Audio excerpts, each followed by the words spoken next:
حضرت سلیمان علیہ السلام،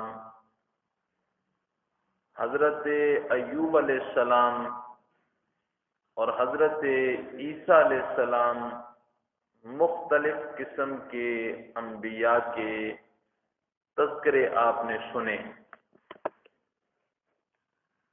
اللہ نے ان سارے انبیاء علیہ الصلاۃ والسلام کے متعلق کیا ارشاد فرمایا؟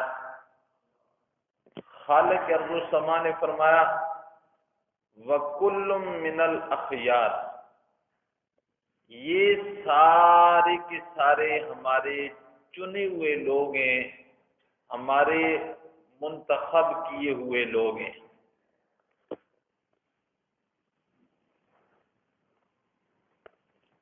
قرآن مجید میں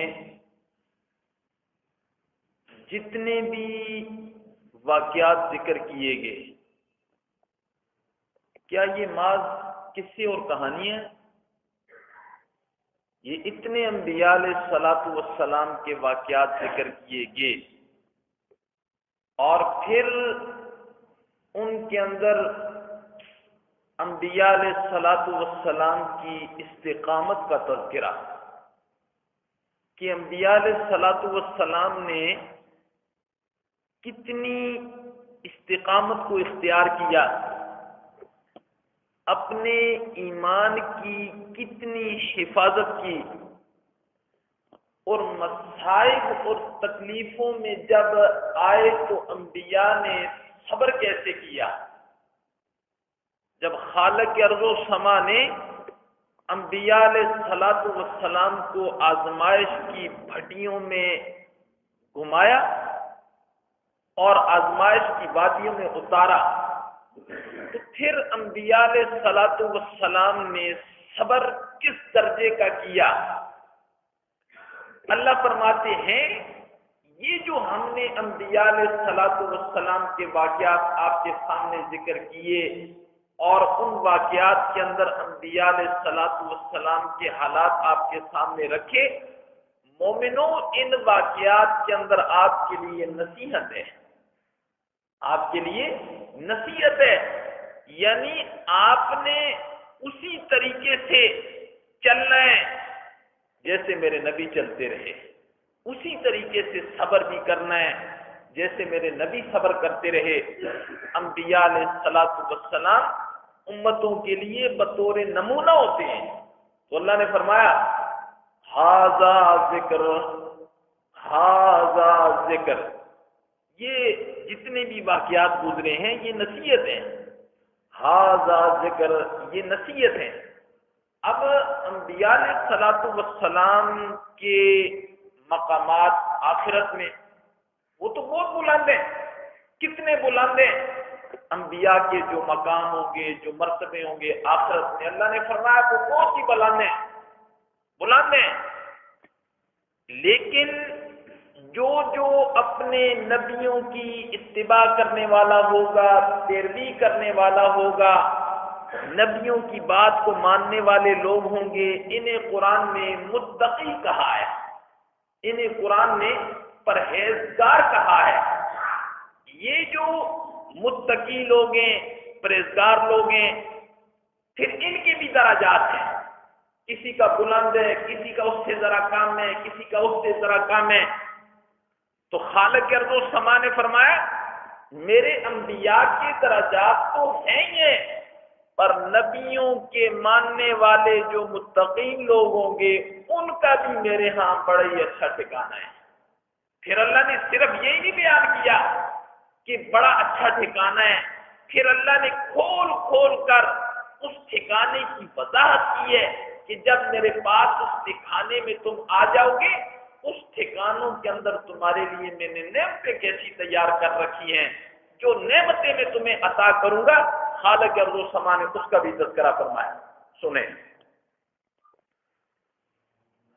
ان للمتقین لحسن مآب، بے شک متقین کے لیے لحسن مآب، بڑا ہی اچھا ٹھکانہ ہے، متقین کے لیے میرے ہاں بڑا ہی اچھا ٹھکانہ ہے۔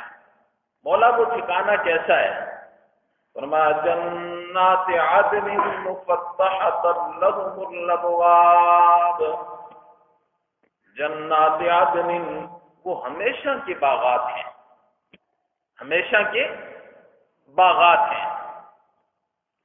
دنیا کے اندر تو جو باغات ہوتے ہیں ان کا پھل موسم کے مطابق ہوتا ہے، پھل کا موسم ہوتا ہے تو باغ پھل لاتا ہے، پھل کا موسم نہیں ہوتا تو باغ پھل نہیں لاتا۔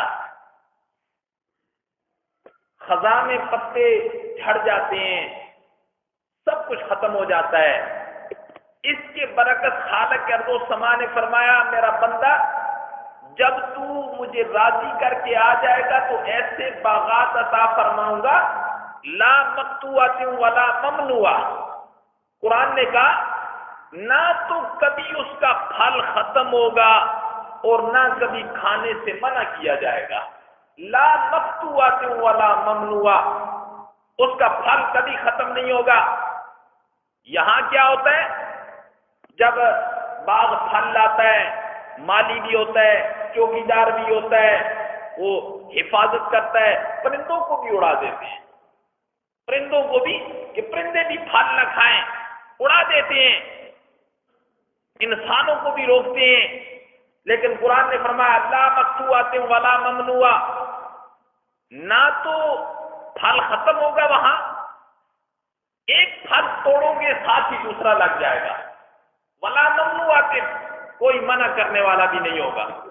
ایسے باغات کے اندر خالق ارض و سما تمہیں پہنچائیں گے اور ایسے باغات تمہاری مہمانی کے لیے پیش کریں گے۔ جنت کے 8 دروازے ہیں، اللہ کا جس کے لیے جو حکم ہوگا وہ اس دروازے سے داخل ہوگا۔ کتنے دروازے؟ حدیث کے اندر آتا ہے 8 دروازے ہیں۔ اللہ کا جس بندے کو جو حکم ہوگا وہ اسی دروازے سے داخل ہوگا، اور کوئی بندے ایسے ہوں گے جنہیں جنت کے 8 دروازے خواہش کریں گے کہ ہمارے اندر سے آئے۔ میری امت کے ایسے لوگ بھی ہوں گے۔ امام بخاری نے اور امام مسلم نے اس حدیث کو ذکر کیا ہے۔ جب امام الانبیاء نے یہ تذکرہ کیا نا تو حضرت ابو بکر نے پوچھا اللہ کے نبی وہ کون ہوگا خوش نصیب کہ جنت کے 8 دروازے یہ خواہش کریں گے کہ یہ بندہ میرے اندر سے آئے؟ آپ نے فرمایا ابو بکر مجھے امید ہے وہ تو ہی ہوگا، وہ تو ہی ہوگا۔ تو ایسے لوگ بھی ہوں گے کہ جنت کے 8 دروازوں کی یہ خواہش ہوگی کہ یہ بندہ ہمارے طرف آئے، ہمارے اندر سے گزرے۔ فرمایا جنات عدن ہمیشہ کے باغات ہوں گے، مفتحۃ لهم الابواب، ان جنتیوں کے لیے دروازے کھلے ہوں گے، دروازے کھلے ہوں گے، جس وقت چاہیں یہ جنت میں داخل ہو جائیں۔ پھر جب جنت میں پہنچ جائیں گے تو پھر کیا ہوگا؟ فرمایا متکئین فیہا یدعون، جنت میں جب پہنچ جائیں گے، آتا ہے نا 30ویں پارے میں علی الارائک، تختوں پر بیٹھے ہوں گے، مسریوں پر بیٹھے ہوں گے، وہ کرسیوں پر بیٹھے ہوں گے، بڑی عجیب کرسیاں ہوں گی، دل میں ارادہ کریں گے مڑنے کا کرسی خود بخود مڑ جائے گی۔ یہ نہیں ہوگا اسے موڑنی پڑے گی، یہ نہیں ہوگا، بلکہ دل کے ارادے کا نام اس کرسی کا گھومنا ہوگا۔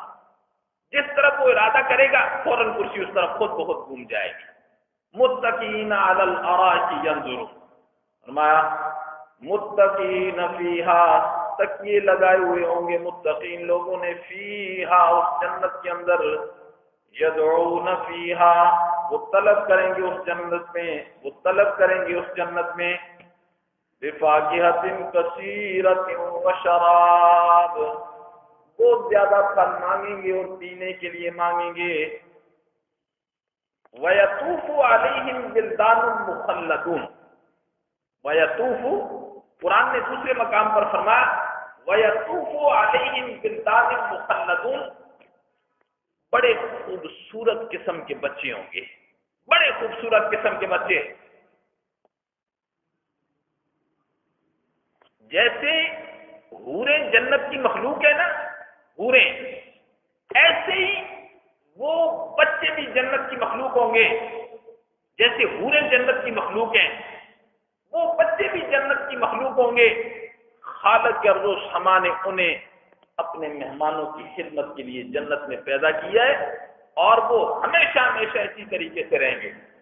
وَيَطُوفُ عَلَيْهِمْ وِلْدَانٌ مُخَلَّدُونَ. اللہ نے فرمایا دوسرے مقام پر، تو جب انہیں دیکھ لے گا نا، اذا رأیتہم، جب تو انہیں دیکھ لے گا تو گمان کرے گا ان کے متعلق کہ یہ بکھرے ہوئے موتی ہیں، یہ بکھرے ہوئے موتی ہیں. وہ اللہ اپنے مہمانوں کے لیے اللہ نے خادم پیدا کیے ہوئے ہیں جنت میں. جب یہ جنتی طلب کریں گے نا کھانا، بڑی بڑی پراتوں میں آگے فوراً وہ فروٹ جو بھی چاہیں گے وہ ان کے سامنے پیش کر دیا جائے گا. خالص دودھ ملے گا، خالص شہد ملے گا، حوض کوثر سے پانی دیا جائے گا، سادہ پانی دیا جائے گا، کافور سے تیار شدہ پانی انہیں ملے گا. اللہ نے اس کا تذکرہ فرمایا. متقین فیہا، ٹیک لگائے ہوئے ہوں گے تختوں پر اس جنت میں. یدعون فیہا، وہ طلب کریں گے اس جنت میں بفاکہۃ کثیرۃ وشراب، بہت زیادہ مہنگے میوے مانگیں گے، وشراب، اور پینے کے لیے. وعندہم قاصرات الطرف اطراب، اللہ نے فرمایا پھر ان کے ارد گرد بڑی خوبصورت اور نوجوان اور جھکی ہوئی آنکھوں والی حوریں ہوں گی. ان کے پاس جھکی ہوئی آنکھوں والی حوریں ہوں گی، بڑی خوبصورت ہوں گی. جو دنیا کی نیک بیوی ہوگی، حدیث کے اندر آتا ہے اس نیک بیوی کو حوروں سے زیادہ حسن عطا کیا جائے گا، حوروں سے زیادہ حسن عطا کیا جائے گا. اور دنیا میں جو تابعدار فرمانبردار نیک بیوی ہے، اس بیوی کو جنت کی حوروں کا سردار مقرر کیا جائے گا. اور جنت کی حوریں اس سے سوال کریں گی، مجھے اللہ نے عنبر سے بنایا، زعفران سے بنایا، کافور سے بنایا، تو اتنی خوبصورت کیسے ہو گئی ہے، اور تجھے مجھ پر فضیلت کیسے عطا کر دی گئی ہے. حدیث کے اندر آتا ہے دنیا کی بیوی ان حوروں کو یہ جواب دے گی، ہم نے گرمیوں کے روزے رکھے ہیں، ہم نے سردیوں کی شدید ٹھنڈی راتوں میں اٹھ کر اپنے مالک کو یاد کیا تھا، دنیا کی تکالیفیں برداشت کی تھی، ہم نے اپنے خاوندوں کی، اپنے بچوں کی خدمتیں کی تھی، ہم نے ان کی پرورش کے لیے بڑی بڑی تکلیفیں برداشت کی تھی. تم نے تو صرف جنت میں بیٹھ کر کھائی ہے نا، اس لیے اللہ نے ہمیں تمہارے اوپر فضیلت بخشی ہے، ہم نے بڑی محنتیں کی. فرمایا وَعِندَهُمْ قَاصِرَاتُ الطَّرْفِ أَطْرَابٌ، اور ان کے پاس جھکی ہوئی نگاہوں والی، بڑی باحیا نگاہوں والی اطراب، ہم عمر لڑکیاں، ہم عمر. یہ نہیں کہ مرد کی عمر کم ہے اس کی بہت زیادہ ہے، نہیں، بالکل ہم عمر ہوگی اور ہمیشہ ایسی رہیں گی. اللہ نے فرمایا ھذا ما توعدون لیوم الحساب، ھذا ما توعدون، یہ وہ چیز جس کا ہم نے وعدہ کیا تھا، لیوم الحساب، حساب کے دن ہم تمہیں عطا فرمائیں گے، یہ ہمارا وعدہ. اللہ نے فرمایا ان ھذا لرزقنا، بے شک ہمارا رزق دیا ہوا ایسا ہے. یہ نہیں ہے دل میں خیال آتا ہے مولا جنت اتنی اچھی جگہ ہے، اتنی خوبصورت جگہ ہے، اس کی نعمتیں اتنی خوبصورت ہیں، وہاں حوریں بڑی اعلیٰ ہیں، تو دل میں خیال آ سکتا تھا مولا یہ ہم سے چھین تو نہیں لے گا، یہ واپس تو نہیں کر لے گا. اللہ نے فرمایا ان ھذا لرزقنا ما له من نفاد، بے شک یہ ہمارا رزق ہے جو ہم نے دیا ہے، ما لہ من نفاد، اس کے لیے کبھی ختم نہیں ہونا ہے، اس کے لیے کبھی ختم نہیں ہونا ہے۔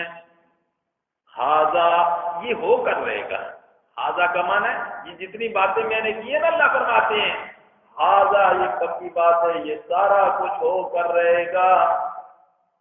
اب جنتیوں کا تذکرہ سنا، اب جنتیوں کے مقابلے میں خالق ارض و سما نے جہنمیوں کا تذکرہ ذرا کیا ہے، وہ بھی ذرا غور سے سننا۔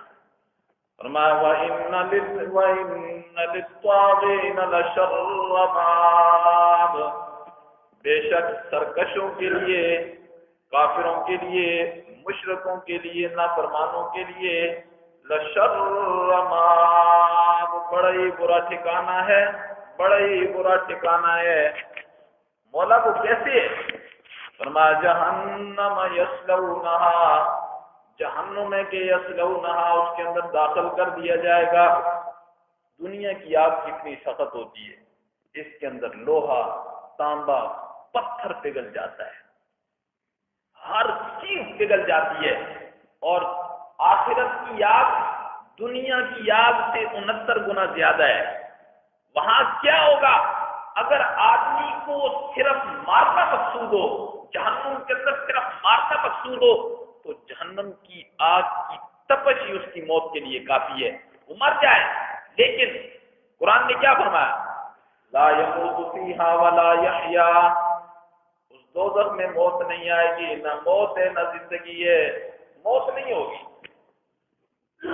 یا لیتہا کانت القاضیہ، جہنمی یہ خواہش کریں گے کاش کہ آج ہمیں موت آ جائے، کاش کہ آج ہمیں موت آ جائے۔ وَيَدْعُو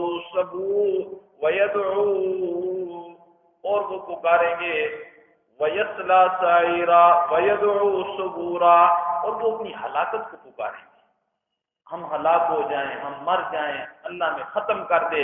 جی حدیث کے اندر آتا ہے جہنمی 1000 سال تک چیخیں گے، چلائیں گے، 1000 سال کے بعد، 1000 سال کے بعد جہنم کا جو داروغہ ہوگا، جس کا نام مالک ہے، جس کا نام مالک ہے، جہنم کا انچارج فرشتہ 1000 سال کے بعد وہ جواب دے گا، ہاں کیا کہنا چاہتے ہو؟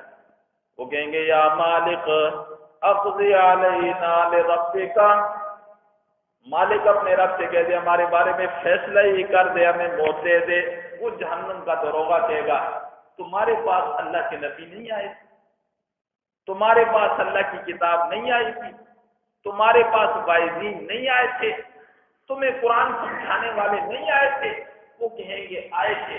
تو پھر وہ جہنم کا داروغہ جو مالک ہے وہ کہے گا خالق ارض و سما نے تمہیں اس مقام سے کبھی بھی نہیں نکالنا، کبھی بھی نہیں نکالنا، کبھی بھی نہیں نکالنا، یہی تمہارا ٹھکانہ ہے۔ فرمایا جہنم یصلونہا، جہنم کے اندر داخل کر دیا جائے گا، فبئس المہاد، بہت ہی برا ٹھکانہ ہے۔ ہاذا، یہ عذاب ہے، ہاذا یہ عذاب ہے، فلیذوقوہ، اس کو چکھنا پڑے گا، یہ عذاب ہے اسے چکھنا پڑے گا۔ حمیم، بڑا ہی کھولتا ہوا پانی ہوگا، بڑا ہی کھولتا ہوا پانی ہوگا۔ جہنمیوں کو شدید قسم کی پیاس لگے گی۔ حدیث کے اندر آتا ہے، امام ترمذی نے یہ حدیث ذکر کی ہے کہ بندہ مجبور ہو کر وہ جب پانی پیے گا، نیچے والا ہونٹ اس کا ناک تک آ جائے گا، اوپر والا ہونٹ پیشانی تک چلا جائے گا، اور جہنمی کہیں گے دنیا میں تو اپنے حسن کا کتنا تذکرہ کیا کرتا تھا، کتنا تو حسین تھا، اور تو اپنے حسن پر ناز کیا کرتا تھا۔ پھر کہیں گے دیکھو اس حسین کو، اس کی شکل کیسی ہو گئی ہے، کیسی اس کی شکل ہو گئی ہے۔ حدیث کے اندر آتا ہے جب وہ مجبور ہو کے گرم پانی پیے گا، انتڑیاں اس کے پخانے والے رستے سے باہر نکل آئیں گی، فرشتے پھر ان انتڑیوں کو اٹھائیں گے اور اس کے منہ کے اندر داخل کر دیا جائے گا۔ ہمیشہ ہمیشہ یہ سلسلہ چلتا رہے گا۔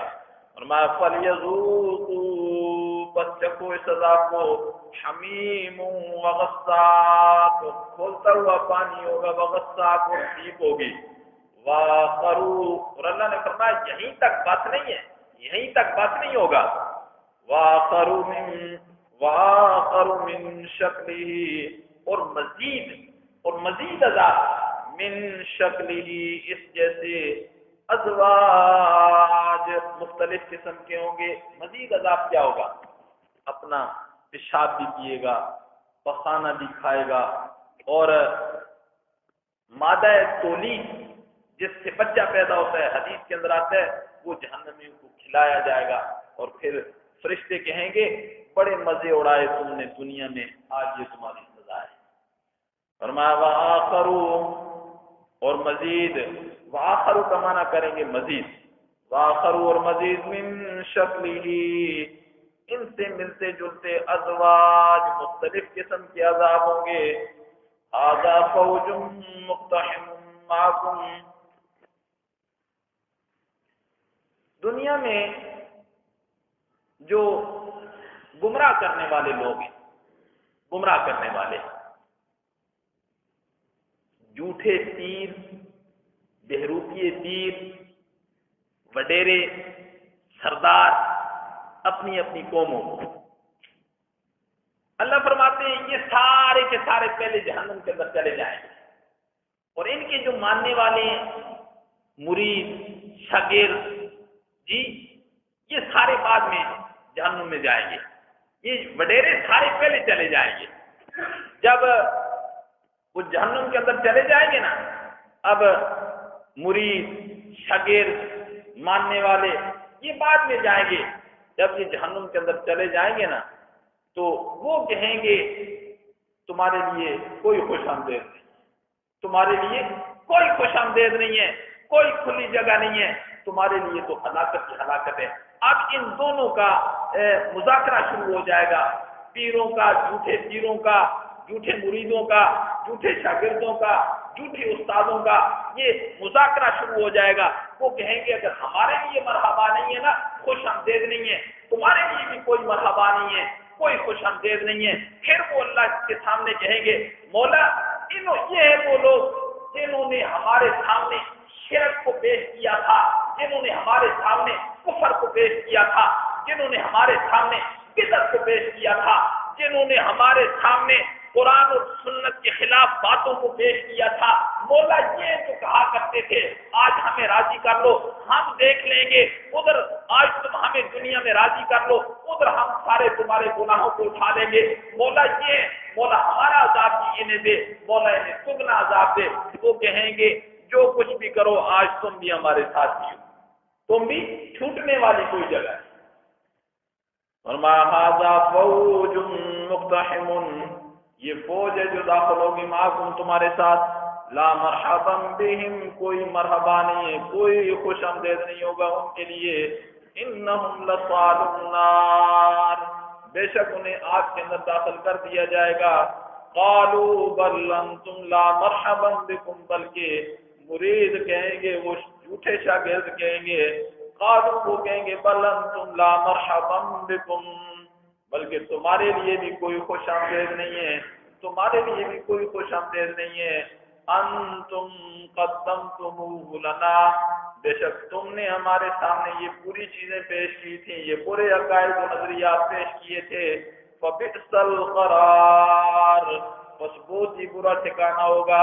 قالوا پھر یہ کہیں گے ربنا، اے ہمارے رب، من قدم لنا، یہ ہمارے وڈیرے، یہ ہمارے پیر، یہ ہمارے جھوٹے استاد، من قدم لنا جس نے ہمارے اوپر پیش کیا، ھذا اس شرک کو، اس بدعت کو، فزدہ عذابا ضعفا فی النار، مولا انہیں دگنا عذاب دے آگ کے اندر، انہیں دگنا عذاب دے آگ کے اندر.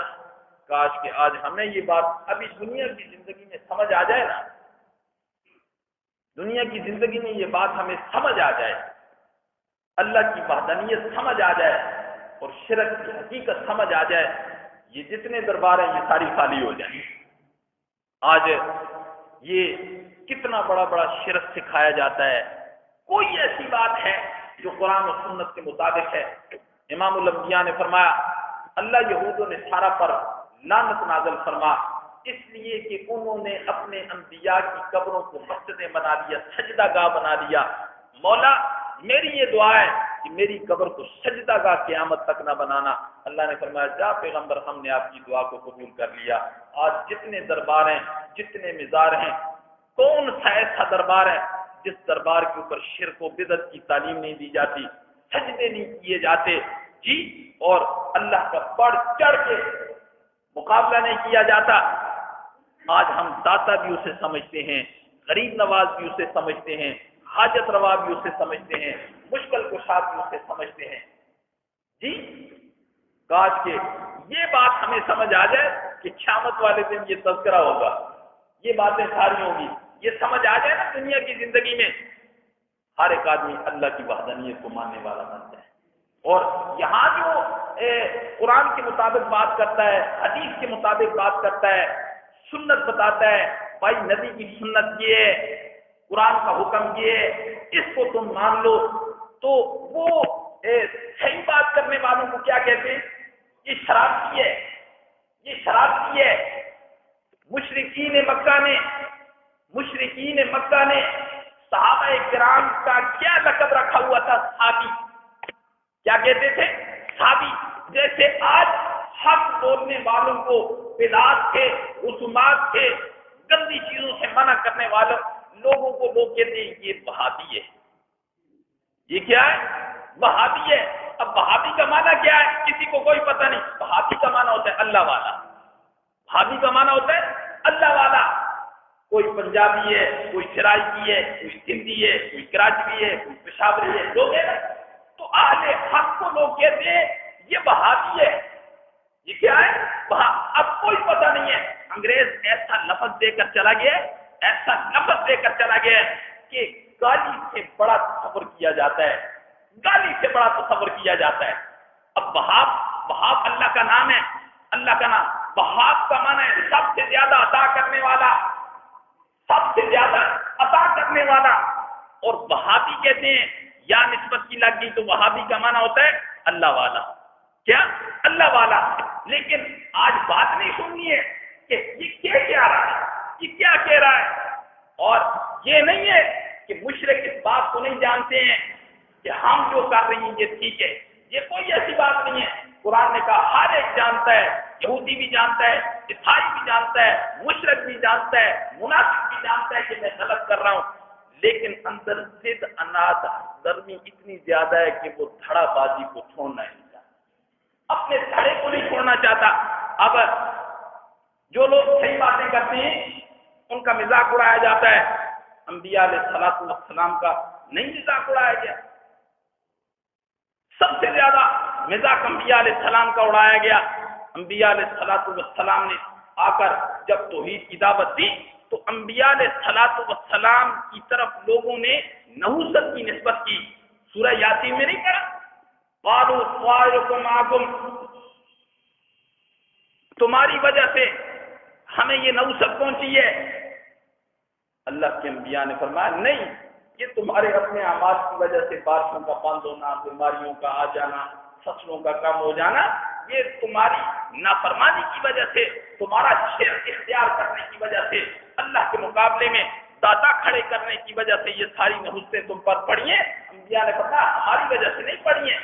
اب یہ جب جہنم کے اندر چلے جائیں گے نا جہنمی لوگ، پھر کہیں گے وہ کدھر وہ لوگ جنہیں ہم دنیا میں کہا کرتے تھے یہ شرارتی ہیں، یہ فلان ہیں، یہ فلان ہیں، کوئی نظر نہیں آ رہے۔ اللہ نے فرمایا وہ تمہیں ادھر کدھر نظر آئیں گے، وہ تو جنت کے بالا خانوں میں یاشیاں کر رہے ہیں، اسی کا ذکر ہے۔ فرمایا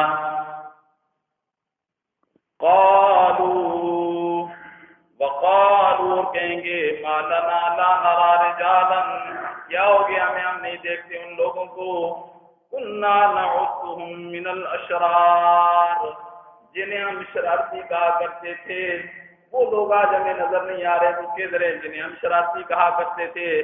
اتخذناهم سخریا، ہم ان کے ساتھ بڑا مزاق کیا کرتے تھے، بڑا ہی ٹھٹھا کیا کرتے تھے۔ یہ آگے ہے ام زاغت عنہم الابصار، کیا ہو گیا ہماری آنکھوں کو کہ ہماری آنکھیں ان سے پھر گئی ہیں۔ اللہ نے فرمایا وہ تو جنت میں پہنچ گئے، آج تمہاری آنکھوں سے وہ تمہیں نظر نہیں آئیں گے۔ پھر اللہ نے فرمایا ان ذالک، یہ جو باتیں آپ نے سنی ہیں پیچھے، یہ جو باتیں سنی ہیں جہنمیوں کے بارے میں، دل کی تختی پر یہ باتیں لکھ لو، ان ذالک بے شک پکی بات ہے، یہ لحق البتہ حق ہے، تخاصم اہل النار، کہ جہنمی لوگ آپس میں جھگڑیں گے، جھگڑا کریں گے، یہ کوئی جھوٹی باتیں نہیں ہے، اللہ نے فرمایا یہ پکی باتیں یہ ہو کر رہے ہیں۔ دعا ہے کہ اللہ تبارک و تعالی ہمیں جہنم سے تمام مومنین کو، مومنات کو، مسلمین کو، مسلمات کو جہنم کی آگ سے اپنے فضل و کرم سے بچائے، اور اللہ ہماری حفاظت فرمائے، اور اللہ ہمیں ایسے اعمال کرنے کی توفیق نصیب فرمائے کہ جس سے اللہ راضی ہو جائے، اور جن اعمال کے اندر امام الانبیاء محمد رسول اللہ صلی اللہ علیہ وسلم کی پیروی اتباع ہوتی ہے، اللہ ہمیں وہ اعمال کرنے کی توفیق نصیب فرمائے۔ جب تک ہم دنیا کے اندر رہیں دین اور ایمان کے اوپر اللہ ہمیں قائم اور قائم رکھے، جب جانے کا وقت آئے تو اللہ ایمان کی سلامتی کے ساتھ لے جائے۔ اللہم صلی علی محمد، اللہم بارک علی محمد، صلی اللہ تعالی علی خیر خلق محمد صحابہ اجمعین۔